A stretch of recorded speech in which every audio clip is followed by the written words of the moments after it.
Welcome to Fresh Thinking by Snowden Optiro. My name is Jamie Oppelaar. I'm a senior geology consultant here.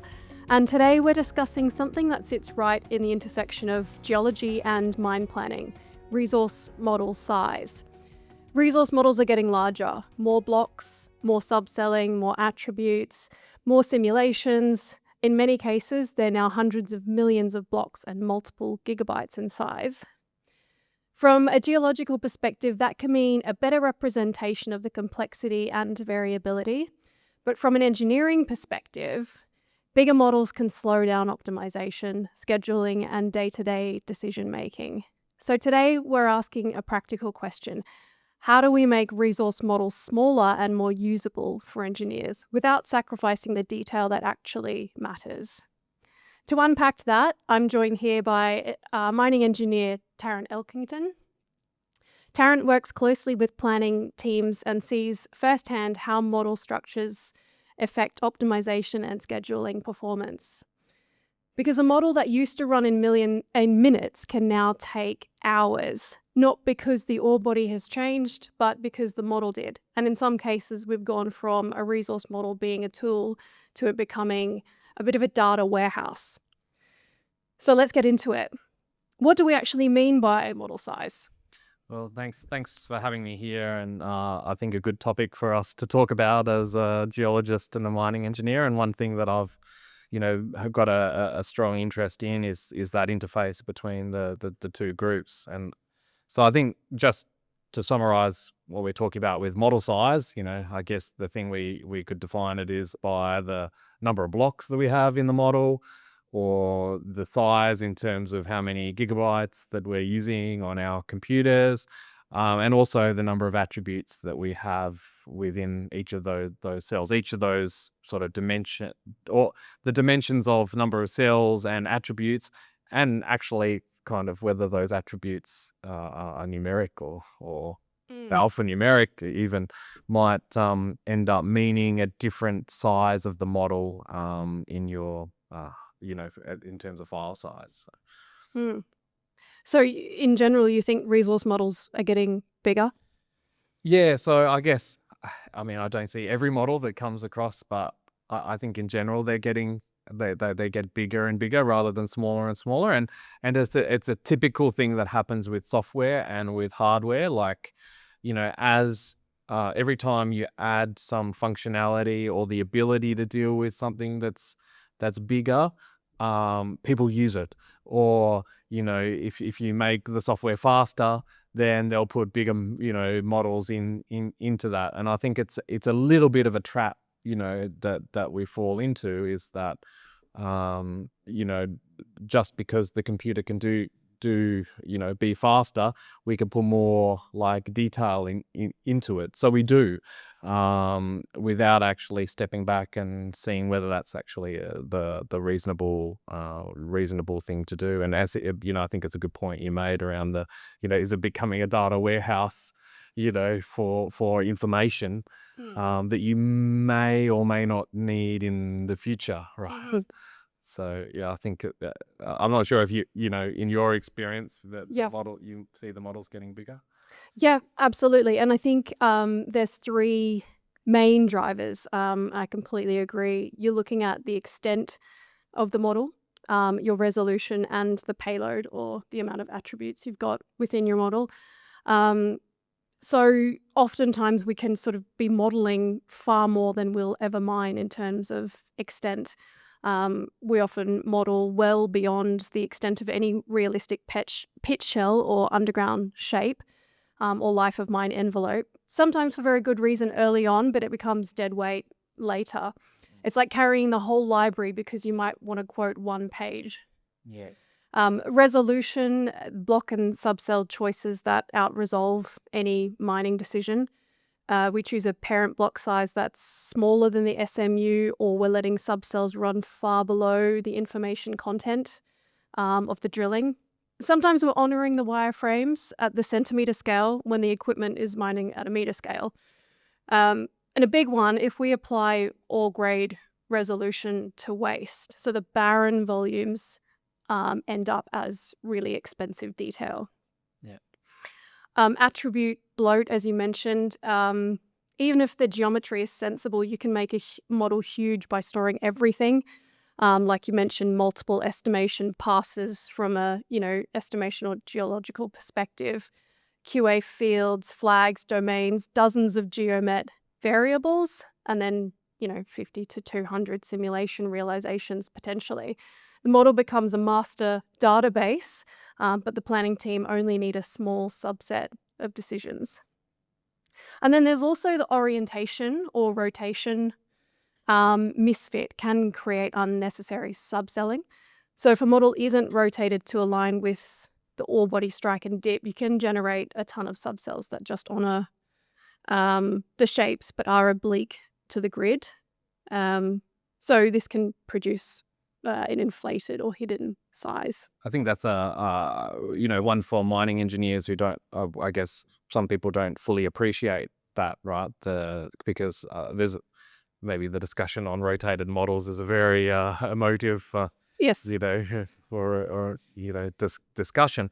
But, the purpose of those models means that if you can align better with the strike of the ore body, you can have less blocks to Mhm. the fill the mineralization, right? It's one of your checks is to see that the subselling, within the wireframe is filling the wireframe appropriately. Right. So you've got an accurate volume representation in the block model of those wireframes. And that if you rotate the model, maybe you can halve the number of blocks it takes in order to get the same volume representation of that. Mhm. Yeah.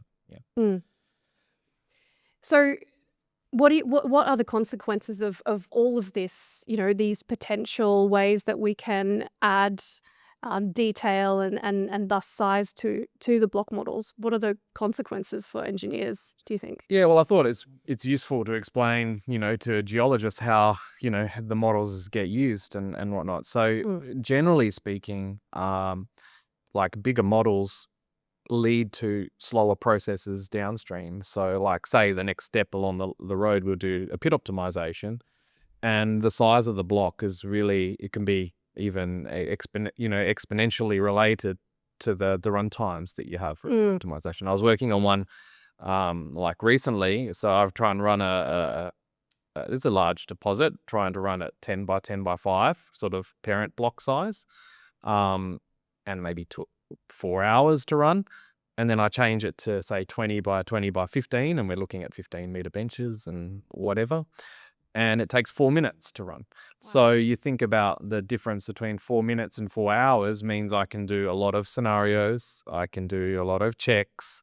I can do a lot more thinking about what's going on rather than just sitting, Mhm. twiddling my thumbs, waiting for the thing to run, right? It just opens up a whole bunch of, windows. And you take that forward to a bunch of other things. Even if you just try to report the numbers that come out, it takes longer and so on. So, also we take up a lot of space on computers, which is another implication. I've had projects that I've worked on where they had multiple multiple models that each were 10 gigabytes, and then you would create, in mining and even in geology, you create multiple sort of versions of those as you work through interim steps in your workflows. Yes. So you just run out of space on your computer really quickly. And luckily, in some software, they've sort of, cut that down and make the models, smaller in terms of file size. But that's, I guess, an important consideration. So I think, the more that we could do to make these fit for purpose, small models, but without losing the accuracy. And I think that's a key thing for engineers and geologists both to understand and Mm. try to optimize together. Yeah, absolutely. I think there are instances in where a larger model can be justified. I guess because, you're essentially, I think the justification comes in where any extra resolution actually changes a decision. So whether it's design, schedule, cutoff, recovery, or value, not just the visuals. So And a good examples of that would be where you have selective mining, where dilution or ore loss determines the value or dominates the value outcome. Things like narrow vein, stacked lenses, tight folds, sharp contacts, anywhere the shape or position of the ore controls the design, you're going to need higher resolution. And it's justified because small geometric errors translate directly into dilution or ore loss, and therefore value. So if we have a coarser model that smears grade across those boundaries, can materially change the shape of your stopes or your tons or economics. Yeah, I agree 100%. Like, I'm not saying, like, I guess my comment is to try to make it smaller, but there are definitely very good reasons to have more, larger models to better map the orientation of deposits, particularly when you've got these narrow veins, because if you just, we're not just going to say, oh, just model to the SMU size, and but then there's no room for the mining engineer to assess dilution or whatever. You want to see the ore body as it possibly could be to then assess what the appropriate dilution methodology would be. Absolutely. And then there's, other considerations in narrow vein gold, if we continue to use that and as an example, where you've got high nugget or erratic grade, where local variability drives whether material is ore or waste. So when variability, not average grade, drives the business case effectively. I think these days also what drives larger models and what can be particularly useful, caveat though, is if we're actually using it, is when you're doing uncertainty aware planning. So conditional simulation, risk-based pit shells, probability of meeting feed specs or downstream tons. This often means more realizations and more attributes. So the model gets bigger, but it's justified if the output is used in decisions. So are we doing simulations to inform risks or to fill a folder? Yeah. Yeah. So I guess it's a longer conversation. We've had partly in other podcasts or future ones, but Yes, it's a pertinent topic. For sure. I think another very valuable scenario where models are becoming larger is when geometallurgy materially changes value and scheduling. So often, when recovery, concentrate quality, throughput, reagent consumption, hardness, deleterious elements is a big one, particularly in our waste domains now, when we're looking at how to sort of rehab our sites and to best deal with that material.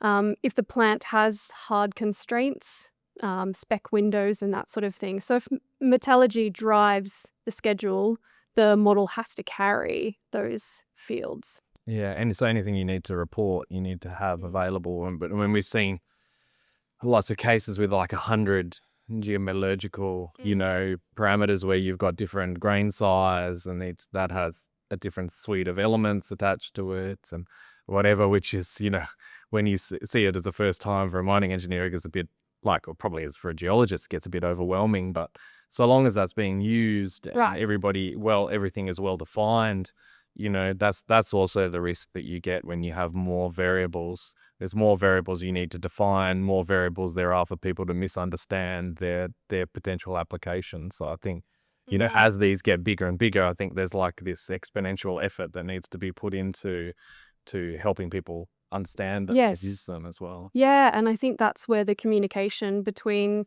engineers and geologists is really critical, and metallurgy actually, to understand what actually matters and what can we sacrifice and what can we not do without to optimize the deposit and our outcomes without jeopardizing our time spent on processing these large models. Yeah.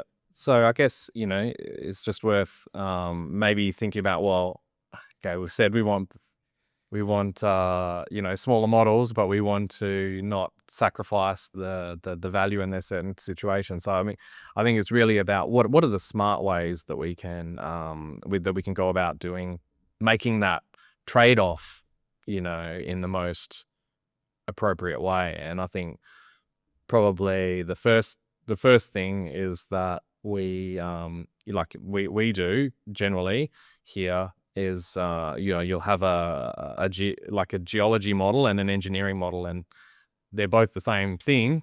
One just removes all the fields that the mining engineer probably doesn't need to see, right? So the search passes, search volumes, Estimation metrics, yeah. which are important if you want to put that resource forward for peer review Sure. and whatever. So you don't just get rid of them altogether. They're useful, but they're not actually used by the mining engineer for anything that I know of, for their purposes. So that can often cut down, a quarter or half of the fields that you've got.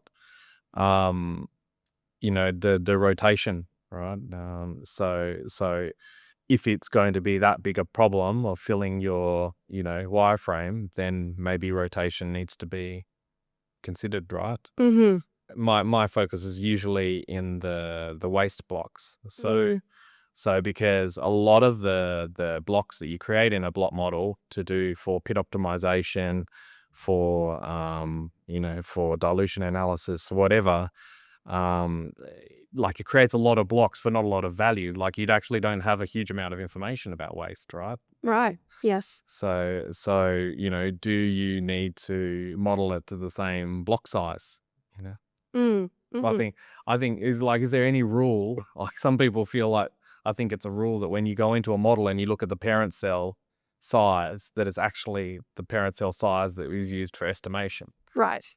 I don't think there's no No, law that says that must be the case. absolutely. You could have different parent cell sizes for your ore domains versus your waste or your host rock, for sure. And realistically, if you're looking at from a K&A perspective or from a data perspective, when deciding and your drill spacing, deciding on that parent block size, your statistics within your waste domains are going to be probably quite different to that of your ore domains. Um, and so there's absolutely no reason why we can't. We typically would build our ore model and estimate into an ore model, and then add it back into a waste model. So that is absolutely plausible. Yeah. So I think it's one thing to try to break that thought that they need to be the same. Right. Because if you break that, because I've seen lots of cases where the parent cell might be 5 by 5 by 2, and then all the waste is 5 by 5 by 2. Right. And that just creates huge models when really you could just model it to 20 by 20 by 10, Mm-hmm. and you could cut the model down by, an order of magnitude, Sure. potentially. And I think the same can be said also for within your ore model itself, with regards to, I mean, depending on how closely you're using your sort of resource model to plan, shorter term potentially, and you've got your grade control data incorporated in that, can be a very reasonable thing to do. You might, where you've got a tighter drill or data density, you might consider using a smaller parent cell size within that region, and then, going out into your sort of more inferred or broader drill spacing areas, even within the same domains. There is also the option to use larger blocks, which also would speak to the quality of the estimate. If we have quite coarse drill spacing and we're using tiny blocks, then we open ourselves up to a lot of things like smoothing and other estimation um, uh, errors, or things that we want to try and avoid in terms of creating the most accurate or best estimate that we can. Although, as we know, there's none that are right, but some that can be more useful than others, of course. Yeah. Yeah. And I think the one other thing on the list is, and most software does it kind of out of the box, is optimizing the subselling in a model as well. So, Mm-hmm. thinking data mine, we use like a ProMod Yeah. type thing, which just groups up blocks with similar properties to minimize the number of blocks while still maintaining the resolution of the model that you have. So I think that's another useful process, which like sometimes can halve the size of a model or whatever. Well, then some. Yeah, I guess it's funny because a lot of my work in the mining, my first step is try to cut down the size of the model first before doing anything, and that's often a step that I would take. Right, so you optimize first, and then you would focus on, I imagine there'd be sort of a list of minimum attributes that you would use. So what would be like 5 key attributes that you would that be Look, I think I essential would for you? often try to keep all the attributes that are there or going to be used for, but I would try to optimize the Yeah, okay. sizes to minimize the size of the model, particularly if I'm doing a pit optimization, Yeah, okay. because of the difference in the timing it takes. Hmm. Another thing that I've been working on in like collaboration with the geologists, is that often we like create waste models to within a perimeter and to a certain like RL, like a big box, We do. and which is fair enough and reasonable. But when you think about an ore body, and how a pit, like if you're doing underground, you really only need waste around the halo of the ore body. So that's one thing to consider if it's only underground that you're looking at. But if it's an open pit, there's a logical shape to a pit. And so, the bottom like corners of your model around the mineralization are never going to get mined. So why put them in the model? So we developed something where you can basically take the mineralized model and then sort of project up at a certain angle around that to generate a surface, like a lower surface that will never be considered for mining, because you're only going to go there to mine it if there's mineralization to get. And as you project the waste, the pit up. So, and in some cases that can halve the size of your model whilst not changing anything about the ore, cell size or whatever. And so I think, for us, in delivering resources, estimates, it's something for us to think about, is in delivering these models, how can we make them as small and as fit for purpose for downstream processing, because that's going to make everything more efficient. Yeah. So Right. So if you've got, you've got all of your essential attributes that you need in your model, it's still quite large, and depending on the geometry, if we're talking about something quite long and narrow, for example, and so how it works is so it would start from the very bottom Z value and then project up, but honor the geometry of the mineralization. Is that yes, right? yeah. Yeah. So it's like a grid search under the mineralization, but then projects up at a shallow wall angle, let's say 25 degrees or something. Yeah, right. So a wall angle that you will always have like steeper wall angles in your pit optimization, so you're not going to miss any blocks. And we drop it down, a bench or two below the mineralization, just to make sure that we're not losing anything, or if you're going to do dilution or whatever.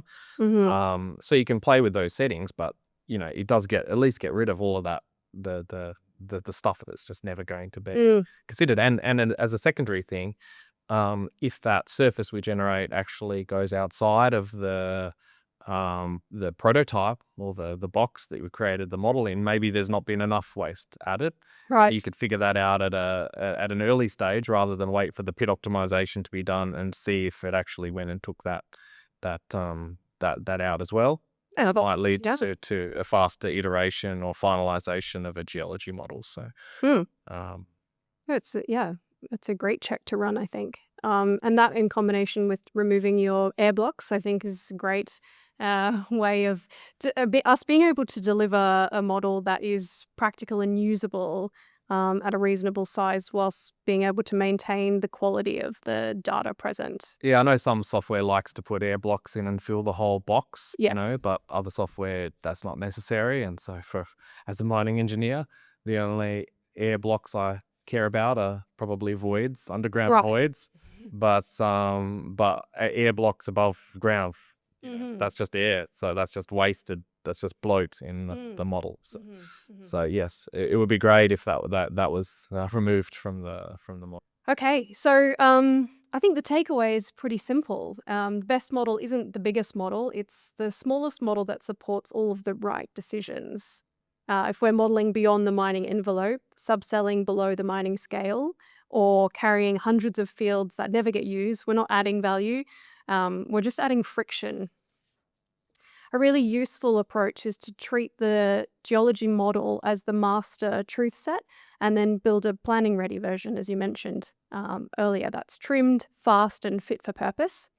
Then we can keep iteration speed high for engineers without losing the detail that genuinely matters. Thanks for joining me, Tarrant, and thanks to everybody for listening. If you're dealing with model bloat in your own workflows, start by asking what detail is actually changing decisions. That question alone usually points you to a better model. Thanks for listening again to the podcast. If you enjoyed, please subscribe and stay tuned for future episodes.